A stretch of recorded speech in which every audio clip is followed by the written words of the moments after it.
ফলে নিজেই যে যখন নিজের রাজনীতিক বিলীন করে দিয়ে হচ্ছে আরেক দলের মাধ্যমে হচ্ছে সংসদে প্রতিনিধিত্ব করছেন, তাকে অন্য দলকে হচ্ছে পরামর্শ দেওয়াটা খুব বেশি মানায় না। আলিফ রহমান পার্থ দীর্ঘ 20 বছর রাজনীতি করে তার 20 বছরের ভিতর মনে হয় 18 বার তার সেক্রেটারি পরিবর্তন করে এখন তিনি বিএনপি হয়ে গেছেন। তার যে রাজনৈতিক দল, সেই দলের নাম অনেকে ঠিক মতন বলতে পারে না। তো ফলশ্রুতিতে যার ব্যবহারিক রাজনৈতিক অর্জনই হয়েছে শেষ জীবনে এসে বিএনপি হয়ে যাওয়া, তার হচ্ছে পরামর্শ জেনজিদের জায়গায় আছে।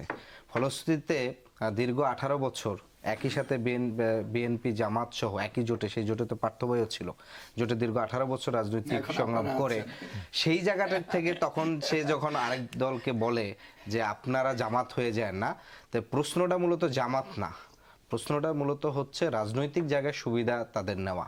তারা দেখছে যখন ক্ষমতার স্বার্থে জামাতকে তার প্রয়োজন, তখন তারা একসাথে ছিল, তখন তাদের যুদ্ধাপরাধীর প্রশ্ন বলেন, 72-এর সংবিধানের প্রশ্ন বলেন, 71-এর পরাজিত শক্তির প্রশ্ন বলেন, সেই জায়গাগুলোতে তখন তাদের মনে হয় নাই। তখন তাদের মনে হয়েছে গণতন্ত্র উদ্ধারের জন্য, দেশের স্বাধীনতা সার্বভৌমত্ব রক্ষার জন্য, বাংলাদেশের গণতন্ত্র ফিরিয়ে আনার জন্য জামাতকে প্রয়োজন। সেই সময় তারা হচ্ছে সেই জামাতকে নিয়ে রাজনীতিটা করেছেন। ফলশ্রুতিতে তার এই যে বক্তব্যটা, এটা আসলে কোনোভাবেই হয় না। এটা আপনার শুনতে মজা লাগে, যেহেতু সংসদে এখন তার পক্ষে হাততালি দেওয়ার জন্য বিএনপির আরো 212 জন আছেন, ফলে সেই বক্তব্য দিলে অটোমেটিক হাততালি বেশি পাওয়া যায়। ফলে এই জায়গাটা সে এই করছেন।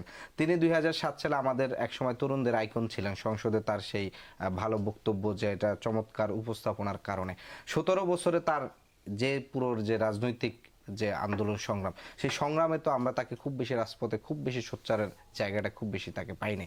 তার নিজের যে রাজনৈতিক দল, সেই দলকে প্রতিষ্ঠা করার জন্য, সংগঠিত করার জন্য, সেই দলের ক্ষেত্রে তো তার দেখি নাই, বরঞ্চ শুধুমাত্র নিজে ফেসকে হচ্ছে ব্যবহার করে বিএনপির কল্যাণে হচ্ছে তিনি হচ্ছে সংসদে হচ্ছে কথা বলতেছেন।